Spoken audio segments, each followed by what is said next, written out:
ठीक है, अब मैं स्टार्ट करती हूँ आज आर्थराइटिस से। And this is very very important topic. And these days ये बहुत ही ज्यादा कॉमन हो गया है among old people and among young people as well. तो जानते हैं कि आर्थराइटिस फर्स्ट ऑफ ऑल होता क्या है। सो बेसिकली किसी भी अगर टर्म में आइटिस होता है एड ऑन, तो that means inflammation of that particular thing.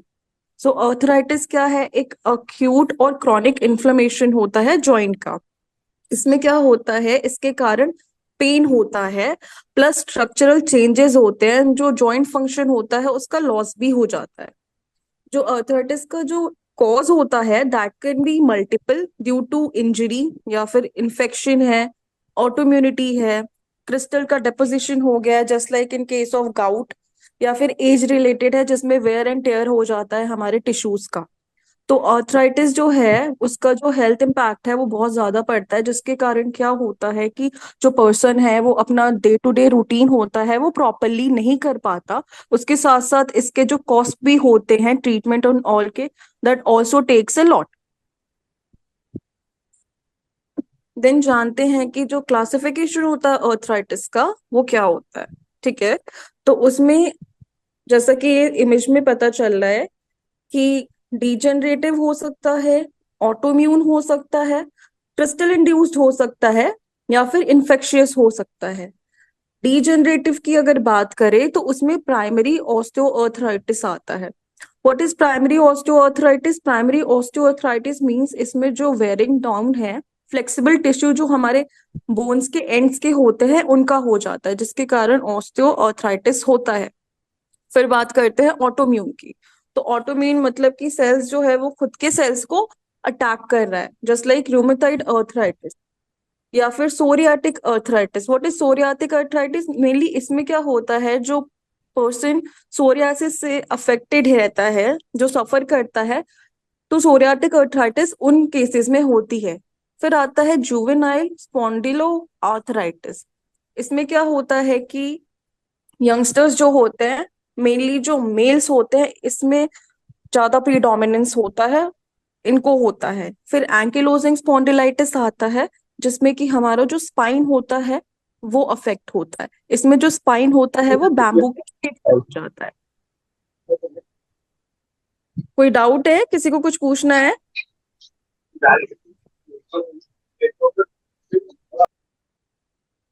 A, no ma'am. ठीक है, ओके।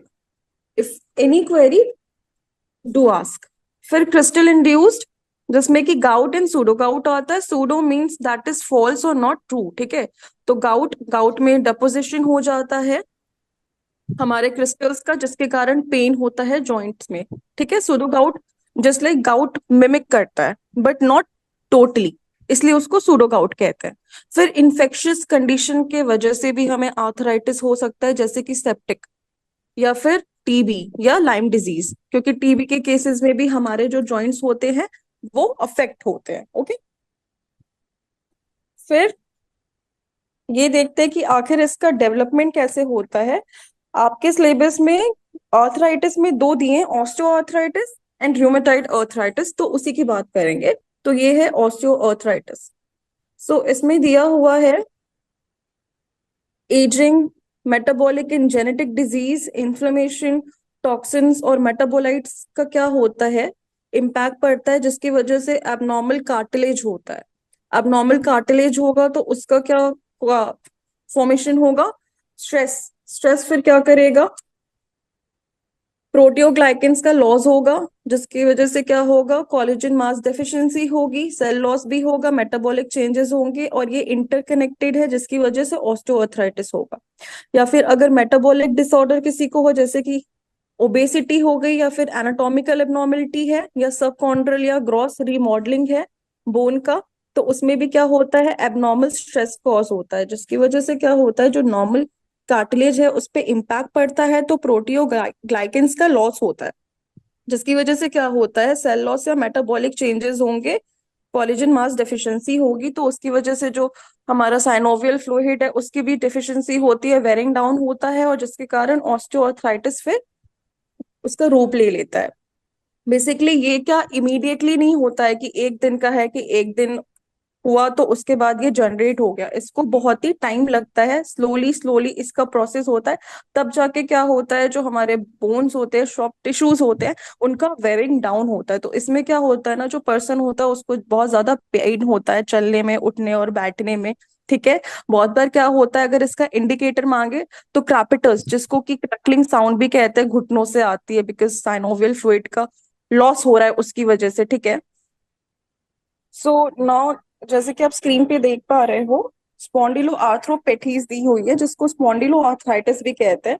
ये क्या होता है, ये ग्रुप ऑफ डिजीज होता है जिसमें क्या होता है कि स्पाइन और जॉइंट्स जो होते हैं वो हमारे इन्वॉल्व होते हैं। All right. तो इसमें क्या हो रहा है, इसमें क्या हो रहा है, ये जो ग्रुप होता है इसमें ऐसे डिजीज इंक्लूड होते हैं जिसमें कि हमारा जॉइंट और स्पाइन अफेक्ट हो रहा है। For example, ankylosing spondylitis. ठीक है। उसमें क्या हो रहा है, उसकी जो पैथोलॉजी हो रही है, जुवेनाइल सोरियाटिक अर्थराइटिस हो गया। जीन म्यूटेशन जो होता है वो किस कारण होता है, वेयर एंड टेयर के कारण होता है। उसमें क्या होता है, कोलेजन मैट्रिक्स का डिस्ट्रप्शन होता है। ठीक है। This is usually either because of disuse और ओवर यूज ऑफ जॉइंट्स। इसका मतलब है कि या तो जॉइंट्स का बहुत ज्यादा यूज हम कर रहे हैं, या तो हम बिल्कुल भी नहीं कर रहे हैं। इसके कारण ये कंडीशन हो रहा है। ठीक है। और इसके कारण और क्या होता है, इसके कारण ट्रॉमा होता है, ओबेसिटी भी होती है, कॉन्जेनाइटल एबनॉर्मेलिटीज भी होती है। ठीक है। इन्फेक्शियस आर्थरेटिक कंडीशंस जैसे कि सेप्टिक अर्थराइटिस, ट्यूबरकुलोसिस एक्सेट्रा, ये क्यों होते हैं, कॉम्प्रोमाइज वाइटैलिटी के कारण। मतलब कि जब आपकी जो प्राण वायु है, वाइटल एनर्जी है, जब वो कॉम्प्रोमाइज होती है due to your life style and the patterns you follow, उसके कारण ये होता है। ठीक है। अब आगे देखते हैं। तो आगे जो है उसमें दिया हुआ है इसके फैक्टर्स कौन कौन से हैं। ठीक है। तो इसमें दिया हुआ है ससेप्टिबिलिटी जीन्स, एचएलए या अदर्स। ठीक। उसमें क्या हो रहा है कि फेलियर ऑफ टॉलरेंस हो रहा है, अनरेगुलेटेड लिम्फोसाइट एक्टिवेशन हो रहा है। लिम्फोसाइट जो हमारी डब्ल्यूबीसी है, जो हमारी इम्यून सेल्स है, जब टॉलरेंस का फेलियर होगा तो अनरेगुलेटेड लिम्फोसाइट का इन्वॉल्वमेंट होगा। देखो यहाँ पे हम ये जान रहे हैं कि ऑटोम्यून अर्थराइटिस के बारे में। All right. मतलब कि जो सेल्स है वो अपने ही सेल्स को अटैक कर रहे हैं। तो इसमें ससेप्टेबल किसको माना जा रहा है, एचएलए और अदर जीन्स को। ठीक है। तो उसमें क्या हो रहा है, जब टॉलरेंस का फेलियर हो जा रहा है तो अनरेगुलेटेड लिम्फोसाइट एक्टिवेशन हो रहा है। उसमें क्या हो रहा है, बी एंड टी सेल जो है रिस्पॉन्स हो रहे हैं सेल्फ एंटीजेंस के लिए। एंटीजेंस और एंटीबॉडीज दो होते हैं। तो antigens mainly are produce by the foreign matter. ठीक है। जो हमारे बॉडी पे इन्वेट करते हैं, अटैक करते हैं। तो बी टी सेल रिस्पॉन्स कर रहा है सेल्फ एंटीजेंस पे। ठीक है। Including antigens in joint tissue, जैसे कि फाइब्रोब्लास्ट हो गया, कॉन्ड्रोसाइट हो गया और साइनोवियल सेल्स हो गए हमारे, जो क्या रिलीज कर रहे हैं, कोलेजनेज रिलीज कर रहे हैं, इलास्टेज रिलीज कर रहे हैं, और प्रोस्टाग्लैंडिन ई टू रिलीज कर रहे हैं, और बाकी एंजाइम्स को रिलीज कर रहे हैं। उसके कारण क्या हो रहा है, पैनस फॉर्मेशन हो रहा है। पैनस क्या होता है, पैनस हमारा होता है जो कि हमारी लाइनिंग होती है, उसका इन्फ्लेमेशन हो जा रहा है। ठीक है। जो बोन के टिश्यू की लाइनिंग होती है उसका इन्फ्लेमेशन, डिस्ट्रक्शन हो रहा है बोन का, कार्टिलेज फाइब्रोसिस एंड एंक्लोसिस हो रहा है। ठीक। अब सेकंड देखते हैं। सेकंड में इन्वायरमेंटल फैक्टर है, जैसे कि इन्फेक्शन। ठीक है।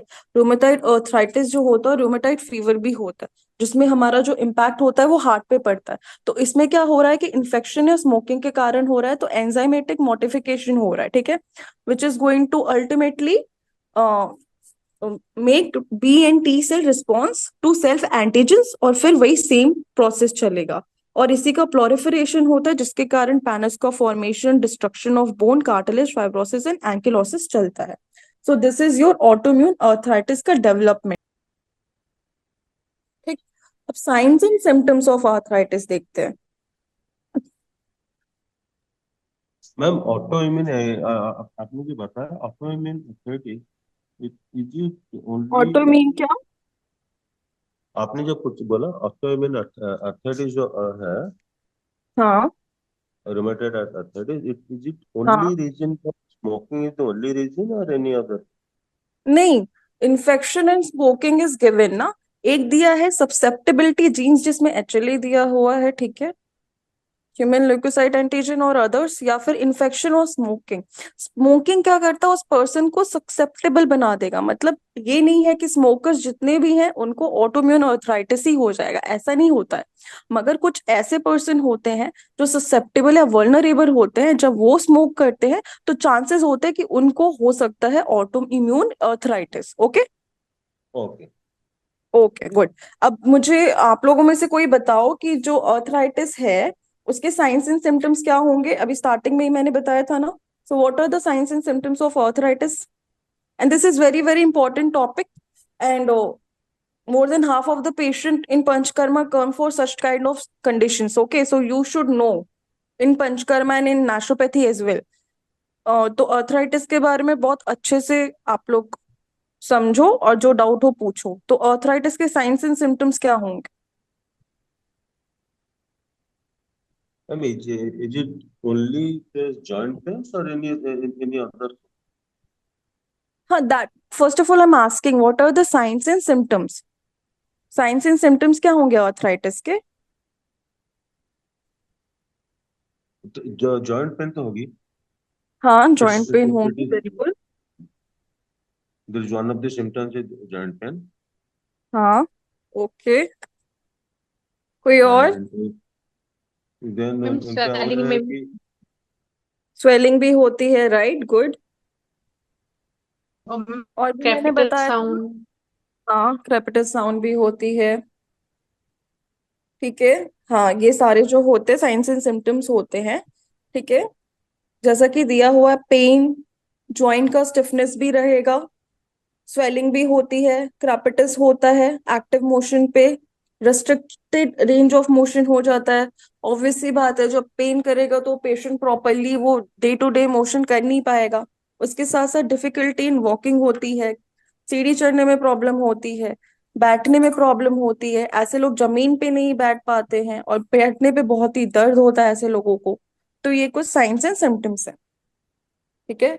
अब डायग्नोसिस और इन्वेस्टिगेशन की बात करें, तो जो डायग्नोसिस होती है वो प्रॉपर फिजिकल एग्जामिनेशन और इवैल्यूएशन के बाद बनाते हैं हम लोग ऐसे पेशेंट को देख के। उसमें क्या है कि किसी भी टाइप का स्कार या साइनस या रेडनेस, स्वेलिंग, डिफॉर्मिटी नहीं है ना।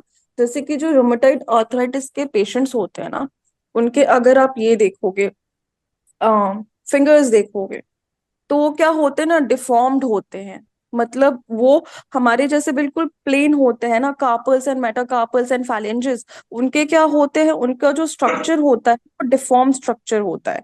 ठीक है। तो ये कुछ वो होते हैं डायग्नोसिस मेकिंग में, साइंस एंड सिम्टम्स में होता है। इसके अलावा मसल वेस्टिंग। ठीक है। हम लोग वार्म देखते हैं, टेंडरनेस देखते हैं पेशेंट में। ठीक। रैपिटस, range of motion, gait, gait मतलब जो मूवमेंट होता है ना उसको गेट कहते हैं, कि how the person is walking. तो ऐसे पर्सन जो होते हैं आप नोटिस करना, वो या तो लंगड़ा के चलते हैं, ठीक है, एक पैर बिल्कुल आगे करेंगे फिर धीरे, या तो बहुत स्लो वॉकिंग है। तो gait is very very important. तो ये सारी चीजें देखेंगे। एक्स्ट्रा आर्टिकुलर फीचर्स देखते हैं, उसके साथ साथ स्पेशल टेस्ट हम देखते हैं लिगामेंट टियर को, या किसी भी मेंसिकल abnormality को फिगर आउट करने के लिए। All right. टेस्ट की बात करें तो क्या क्या कराएंगे, एक्सरे। तो एक्सरे जब हम कराएंगे तो जिसमें कि एंटीरियर, पोस्टीरियर और लेटरल हमारा जो नी होता है उसका व्यू देखते हैं, जिससे कि हमें क्या पता चलता है कि वहां पे वो जो बोन है दोनों, वो कहीं आपस में सट तो नहीं रहे हैं, साइनोवियल फ्लूइड कम तो नहीं हो गया। साइनोवियल फ्लूइड कम हो जाती है तो जो गैपिंग होती है वो कम हो जाती है, जिसके कारण क्या होता है, वो जो बोन्स होते हैं, femur and tibia and fibula, उनका जो स्पेस होता है वो कम हो जाता है। ओके। उसके अलावा एमआरआई। तो एमआरआई क्या करेगा, उस चीज को अच्छे से रूल आउट करने में मदद करेगा, या फिर सीटी स्कैन। बहुत बार ऐसा होता है कि एक्सरे में अच्छे से पता नहीं चलता, तो जो डॉक्टर्स होते हैं वो रेकमेंड करते हैं एमआरआई के लिए, या फिर सीटी स्कैन। ओके। ये हो गया। लेबोरेटरी की बात करें तो उसमें हम हीमोग्राम करा सकते हैं। आरए फैक्टर, आरए फैक्टर ये रूल आउट करने के लिए तो रूमेटाइड ऑर्थराइटिस तो नहीं है पेशेंट को। उसके अलावा ईएसआर, एरिथ्रोसाइट सेडिमेंटेशन रेट, ये भी फ्लक्चुएटेड रहता है इन केस ऑफ इन्फ्लेमेशन। ठीक है। CRP, सी रिएक्टिव प्रोटीन, ये बहुत इंपॉर्टेंट मार्कर है, इसको भी चेक करते हैं। ANA प्रोफाइल, सेरम कैल्शियम देखते हैं, बिकॉज विटामिन डी और कैल्शियम की कमी या फिर विटामिन B12 की कमी से भी क्या होता है ना कि जोड़ों में दर्द होता है। ठीक है, तो ये सब हमें याद रखना है कि पेशेंट अगर हमारे पास आ रहा है और वो कंप्लेन कर रहा है कि डॉक्टर मुझे बहुत ज्यादा पेन होती है, मॉर्निंग में हो रही है या नाइट में ज्यादा हो रही है, ये सारी चीजें पूछेंगे। और किस हिस्से में ज्यादा हो रही है, उठने पे हो रही है ज्यादा या चलने पे, मूवमेंट करने पे हो रही है। ठीक है, तो ये कुछ चीजें हैं जो कि हम टेस्ट और इन्वेस्टिगेशन से रूल आउट करते हैं।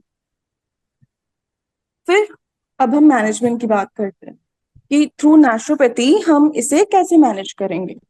ठीक है, तो सबसे पहले डाइट एंड फास्टिंग की बात करें। डाइट एंड फास्टिंग की बात करें तो जैसा कि आप स्क्रीन पे देख पा रहे हो, plant based low carb diet जो होता है, स्टडी पे पाया गया है कि वेजिटेरियन डाइट से इंप्रूवमेंट होता है गट माइक्रोबायोटा में। ठीक है, जिसके कारण क्या होता है, फिकल माइक्रोबायोटा जो होता है वो मॉडिफाई होता है, मतलब कि गट जो है उसका जो माइक्रोबायोटा है वो हेल्दी हो जाता है, जिसके कारण ऑब्वियसली अगर गट हेल्दी रहेगा तो डिजीज के चांसेस भी जो है वो कम हो जाएंगे। रूमेटाइड अर्थराइटिस के केस में ये देखा गया है। इसके अलावा ये रिड्यूस कर देता है risk of chronic painful condition.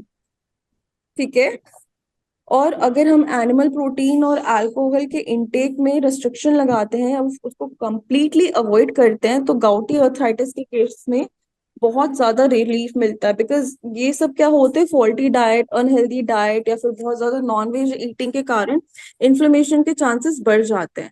ठीक है, तो fruits vegetables which is rich in antioxidant and minerals, ठीक है, उसके जो इम्पैक्ट होते हैं वो एंटी इन्फ्लेमेटरी होते हैं।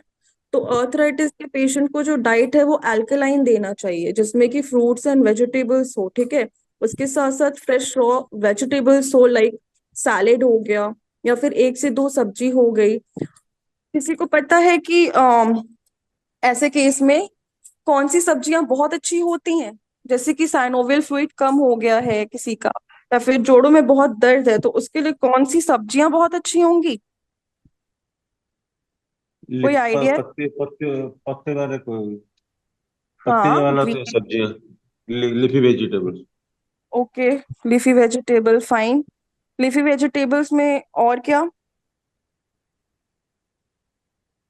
ठीक है, मैं बताती हूँ। जैसे कि मान लो किसी का साइनोवियल फ्लूइड का डेफिशिएंसी हो गया, मतलब कम हो गया, या फिर ना बोन डिफॉर्मिटी है या प्रॉब्लम है, उसके लिए मोरिंगा या सहजन बहुत अच्छा होता है। ठीक है, बहुत ही अच्छा होता है बोन हेल्थ के लिए, rich in antioxidant, rich in calcium.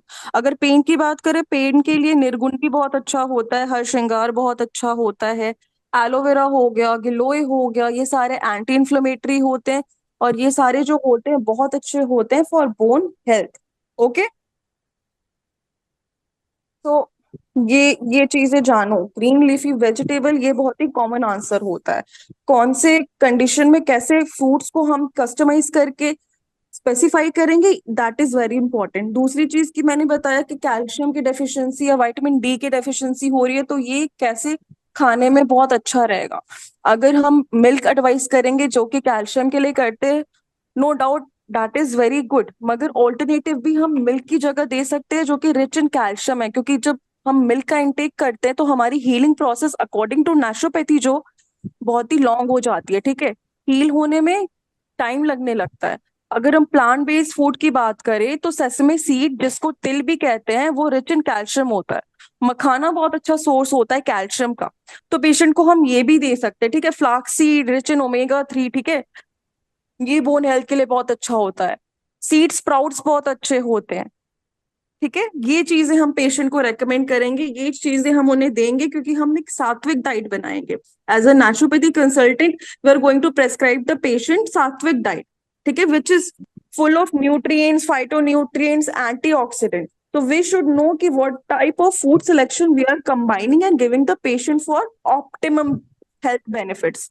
Okay, ये हो गया डाइट के बारे में। फिर दिया हुआ है फास्टिंग। तो फास्टिंग क्या करता है, किसी भी डिजीज को मॉडिफाई करता है, उसकी एक्टिविटी को, in terms of healing and in terms of reducing inflammation. ठीक है, जितने भी इन्फ्लेमेटरी मेडिएटर्स होते हैं जैसे कि ल्यूकोट्राइन B4 हो गया या साइटोकाइंस हो गए, उसको क्या करता है वो रिड्यूस करने का काम करता है। ठीक है। 1 week fasting is going to be very beneficial. All right. अगर हम पेशेंट को फास्टिंग थेरेपी एडवाइस करते हैं, और फास्टिंग थेरेपी में हमें ये मेक श्योर करना है कि क्या वो पर्सन एडवाइजेबल है। हम किसी भी बहुत वीक या बूढ़े पेशेंट को नहीं बोल देंगे आप फास्टिंग कर लो, क्योंकि ये जो डिजीज है वैसे भी ये एज रिलेटेड डिजीज है, तो हम इसमें ये नहीं बोल देंगे कि आप फास्टिंग कर लो अगर वो कर नहीं सकता है। हम फास्टिंग देंगे भी तो उसमें हम मोनो डाइट या इंटरमिटेंट फास्टिंग हो गया, या फिर ऐसा डाइट कस्टमाइज करेंगे जो पेशेंट के लिए अच्छा हो।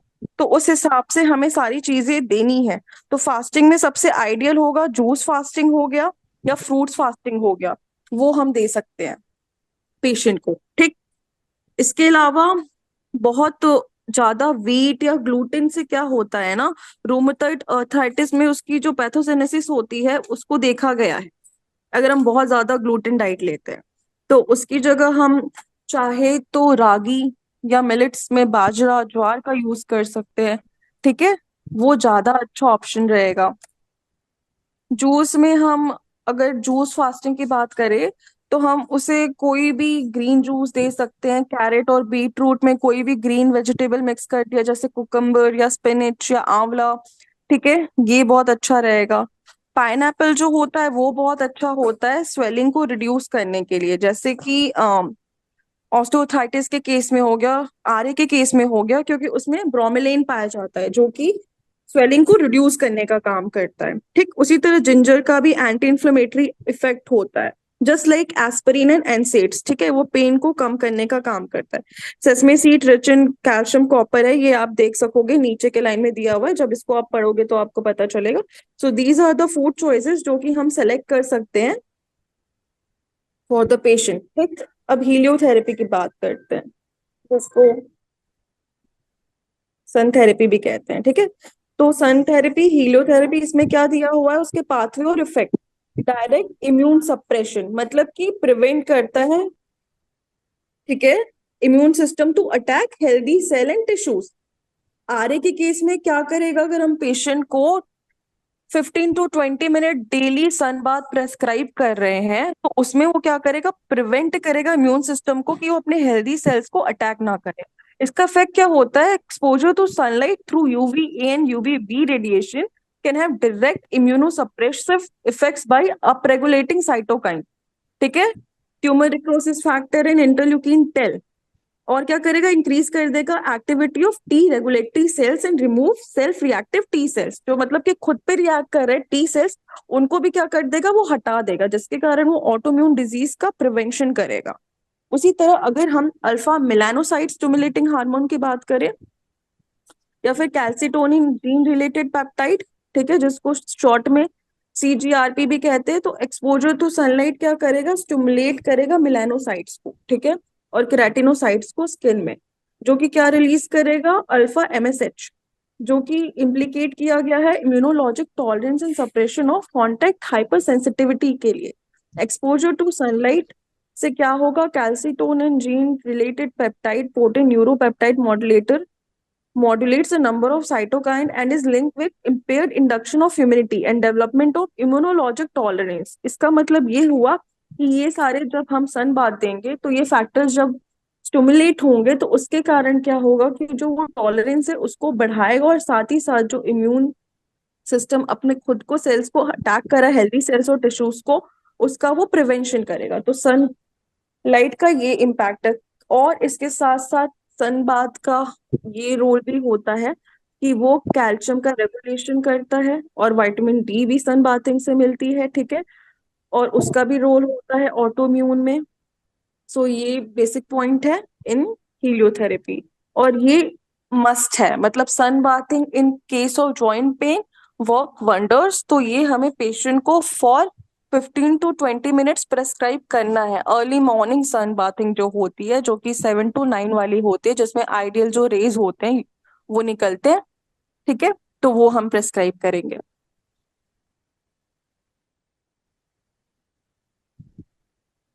फिर हाइड्रोथेरेपी।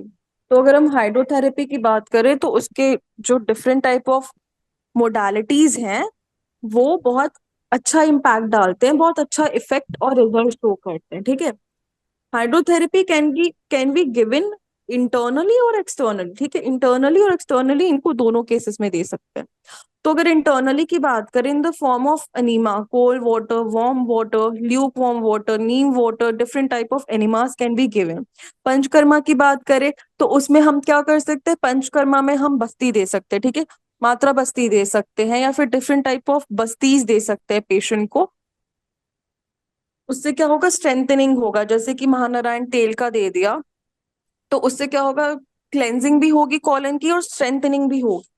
और फिर एक्सटर्नल की बात करें तो एक्सटर्नल में हम वाटर या स्टीम या आइस के फॉर्म में दे सकते हैं, जो कि क्या करेगा, हेल्थ का प्रमोशन करेगा, ठीक है। तो वाटर वैसे भी क्या होता है, सॉल्युबल होता है, ठीक है। उसके साथ साथ वाटर इमर्शन बहुत अच्छा इफेक्ट देता है, मतलब कि पूरा का पूरा बॉडी जो है वो इमर्स्ड है पानी में, ठीक है। तो उससे भी क्या होता है ना कि उससे भी एक बॉयंसी का इफेक्ट पड़ता है जो कि फिजिक्स में है। तो उसके कारण भी क्या होता है ना, पेन में बहुत ही ज्यादा रिडक्शन पाया गया है। इसके साथ साथ अगर हम हेड आउट वाटर इमर्शन देते हैं जो कि टेम्परेचर 33 to 41 के रेंज में होता है, न्यूट्रल वार्म से हॉट। तो इसमें क्या होता है ना कि पेशेंट को बहुत पेन रिडक्शन मिलता है। और इस पे स्टडीज भी की गई हैं। और अगर हम बात करें स्टडीज की तो बैलिनियो थेरेपी पे भी स्टडी गई की गई है कि अगर हम इसको 37 डिग्री सेल्सियस पे देते हैं तो क्लिनिकल सिम्टम्स में इम्प्रूवमेंट मिलता है, जो क्वालिटी ऑफ लाइफ भी होता है वो भी इम्प्रूव होता है अगर किसी को ओए है नी, ठीक। इसके साथ साथ हम नॉर्मल सिकाई के लिए भी एडवाइस कर सकते हैं, जिसमें कि हम एप्सम सॉल्ट बोल देंगे कि गुनगुने पानी में वो डाल दे और अपने दोनों पैरों को बकेट में डिप कर ले। तो वो एक जनरल ट्रीटमेंट होता है जो कि पेशेंट घर पे भी कर सकता है, जिससे कि क्या होगा, दर्द में भी आराम मिलेगा और उनकी स्वेलिंग भी कम हो जाएगी, ठीक है। लोकल स्टीम भी दिया जा सकता है जिसको कि नाड़ी श्वेदन भी कहते हैं, ठीक है। उसमें हम क्या कर सकते हैं, वातनाशक पत्तियां ऐड कर सकते हैं जिससे कि उनका जो इन्फ्लेमेशन है कम होगा, पेन भी कम होगा, ठीक है। जैसे कि उसमें हम अगर वातनाशक पत्तियों की बात करें तो हरशृंगार, निंगुंडी, ये सब के पत्ते, धतूरा वगैरह हो गया, ये सब ऐड कर सकते हैं। तो ये सब क्या करते हैं, पेन को कम करने का काम करते हैं ना। हम पेशेंट को इसके अलावा जानू बस्ती दे सकते हैं, वो भी दर्द को बहुत अच्छा काम करती है कम करने में। जानू धारा दे सकते हैं, पोटली दे सकते हैं। पोटली हम वृक्ष भी बना सकते हैं जो कि बालू का स्वेदन होता है, या फिर हम पत्र पोटली स्वेदन भी दे सकते हैं जिसमें कि हम पत्तियों का ऐड करते हैं, ठीक है। तो हम डिफरेंट टाइप्स ऑफ पोटली दे सकते हैं। रोमेटॉइड अर्थराइटिस में बालू का पोटली बहुत